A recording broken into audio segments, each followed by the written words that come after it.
Bienvenue Stop Invest, la chaîne des top d'investissement. Ici, on parle essentiellement d'entreprises de qualité. Avons-nous une opportunité d'investissement sur HCA Healthcare? C'est la question à laquelle on va essayer de répondre en se basant sur l'état financier de la compagnie. Je rappelle que ceci représente uniquement mon point de vue et non un conseil d'investissement. Et comme d'habitude, je me réserve le droit de me tromper. Mettez cette entreprise dans votre watchlist. J'aime toujours commencer comme ça, surtout quand je parle d'une belle entreprise. En fait, elle gère une chaîne enfin, elle gère un groupe d'hôpitaux privés ici, d'accord. Donc, vous allez voir ici que quand on parle d'hôpitaux privés, c'est une entreprise qui a bénéficié du Covid également ici. Et quand on parle d'hôpitaux privés, vous devez vous poser la question par rapport aux soins de santé aux États-Unis, d'accord. Donc, sachez qu'ici, que vous devez également aller regarder au niveau des patients traités ici, le pourcentage de clients ici qui paye pas, ce genre de choses-là. D'accord. Donc, c'est la santé. Ici, on va regarder premièrement la stabilité ou la croissance des revenus. Donc, qu'est-ce qu'on obtient ici? On a des revenus à peu près stables. Les années s'attendent à peu près à avoir du 62 milliards 640 millions sur les 12 prochains mois. OK, donc je vais un tout petit peu vérifier ici en année N plus 3, est-ce qu'on s'attend à avoir une certaine croissance des revenus? On s'attend à 70 milliards ici en année N plus 3, donc ça nous donne déjà une information par rapport au potentiel de croissance ici. Donc 62,64, c'est ce qui est attendu ici. Donc on va mettre ici du 62,64, 62,64. Maintenant, croissance du revenu, on sait que la croissance des revenus est là, d'accord. On a une croissance au moins ici aux alentours de 4 à 5% par là. OK, c'est assez intéressant, ça reste de l'information ici. Maintenant, ici, bon, je pense que ici, pour ceux qui connaissent, bon, par exemple, cette compagnie-ci, pour ceux qui connaissent, c'est un client de MPW, donc de Medical Property Trust. D'accord, donc c'est le genre d'hôpitaux généralement c'est le genre d'entité qui loue généralement des hôpitaux, enfin des infrastructures, des bâtiments auprès de MPW. Ok, donc free cash flow. Donc on compare les net income ici avec les free cash flow, juste pour essayer de voir si on parle le même langage. On peut voir ici que les net income et le free cash flow ont tendance à parler à peu près le même langage, même si on a une certaine différence ici, elle pourrait sans doute s'expliquer. Ok, donc je vais prendre ici les marges nettes. Ok, donc les marges nettes ici, qu'est-ce qu'on obtient en termes de marge nette? Marge nette ici, voilà, 2022. Donc n'oubliez pas, la pandémie étant passée par là, il faut faire attention aux marges nettes que vous aurez à partir de la période de 2020, 2021, 2022. OK? Il faut faire très, très attention. Je peux également constater que ces marges-là avaient tendance à augmenter ici, mais il faut faire attention sur les marges des dernières années. OK? Je ne dis pas que ces marges-là ne sont pas stables, mais quand vous commencez à analyser une compagnie comme celle-ci en date d'aujourd'hui, vous ne pouvez pas le sous-entendre que ces marges-là sont stables, surtout quand elle n'a pas l'habitude d'avoir ce genre de marge-là. Et surtout quand on parle ici d'hôpitaux, on parle de pandémie, vous pouvez savoir que c'est quelque chose qui pourrait avoir été impacté. OK? Sur les 10 dernières années, nous avons à peu près 6,90% ici. Sur les 5 dernières années, nous avons à peu près 8% ici. Sur les 3 dernières années, nous avons à peu près 9,37%. OK? Je peux regarder ici les net income attendus en 2023. D'accord? On s'attend à peu près 4 milliards 790. On va prendre le 4 milliards ici, 790, divisé ici par 62,64. Ça donne ici 7% de rendement. Donc, vous voyez qu'on s'attend à avoir un peu moins que ça. Donc, vous voyez que c'est également en diminution. Donc, ce qui me conforte ici sur mon idée, au début, en me disant que par rapport aux marges ici de 7% qu'on avait précédemment. Donc, sur les 10 dernières années, ici, on a 6,90. Sur les 5 dernières années, ici, on a 8%. Donc, je vais prendre ici le 6,90. Si on a 7%, tant mieux, mais je prendrai du 6,90 ici. OK? Donc 6,9. Maintenant, nombre d'actions. Est-ce que nous avons une entreprise qui rachète ses actions ici? Donc, on va vérifier. Voilà. On a une entreprise ici qui rachète ses actions 285,66. Je l'arrondis ici à 286, 286. Maintenant, le PR moyen ici, bon, pour ce genre d'entité-ci, on aura des PR sans doute aux alentours de 20 fois les bénéfices par là. Mais je sais également qu'avec la pandémie ici, il peut avoir un certain impact par rapport au PER.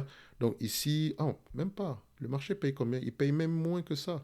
C'est bizarre. Oh, ah, ok. Donc le marché paye généralement des PER moins élevés que ça pour cette compagnie-ci. Ici, le marché paye en général 13 fois les bénéfices. C'est fou, hein? 13 fois les bénéfices pour cette compagnie-ci. Je vous assure que c'est très intriguant de ma part. Est-ce qu'il prend en considération la dette? Alors, ce qui est souvent bizarre ici, c'est qu'il faut...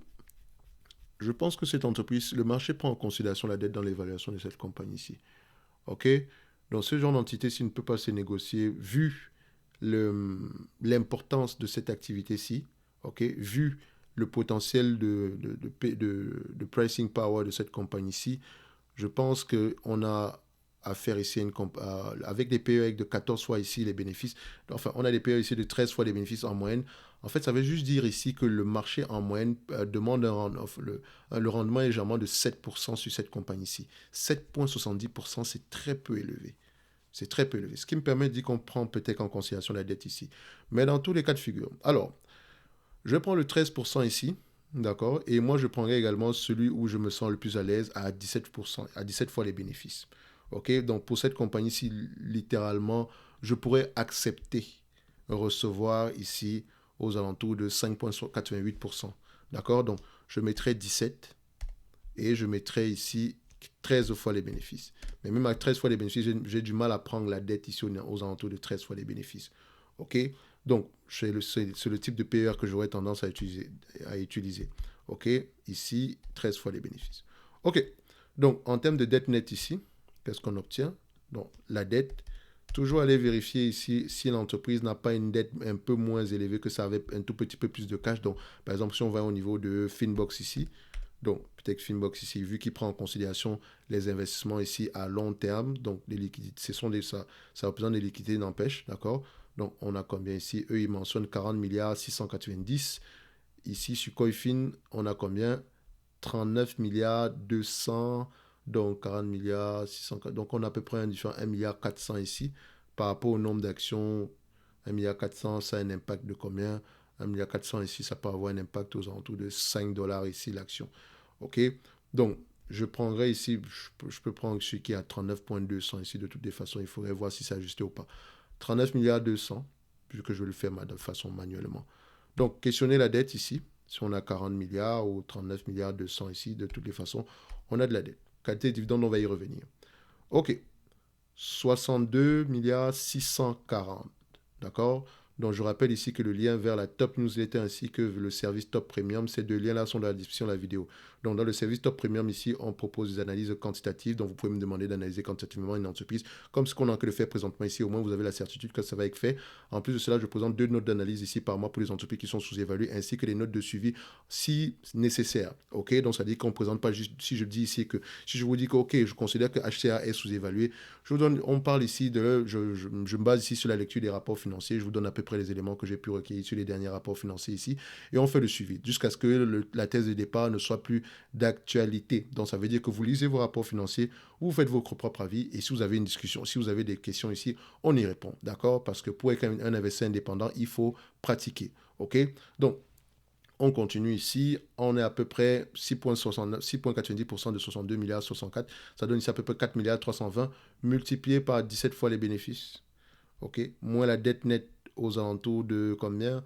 On a une dette nette ici aux alentours de 39 milliards 200. OK? 39 milliards 200 divisé par le nombre d'actions à 286 millions d'actions, on aura 119. D'accord? 119,84. Je vais l'arrondir à 120 de toute façon. 120 dollars à l'action. On compte à combien? 249 dollars à l'action. OK? Et vous voyez qu'on n'est qu'à 17 fois les bénéfices.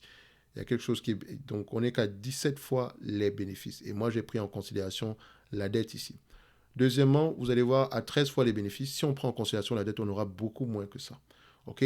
Donc, même à 17 fois les bénéfices, je peux même dire que le PER de 17 est même encore peut-être un tout petit peu plus bas parce qu'au début, j'étais vraiment tenté à prendre du 20 fois les bénéfices ici.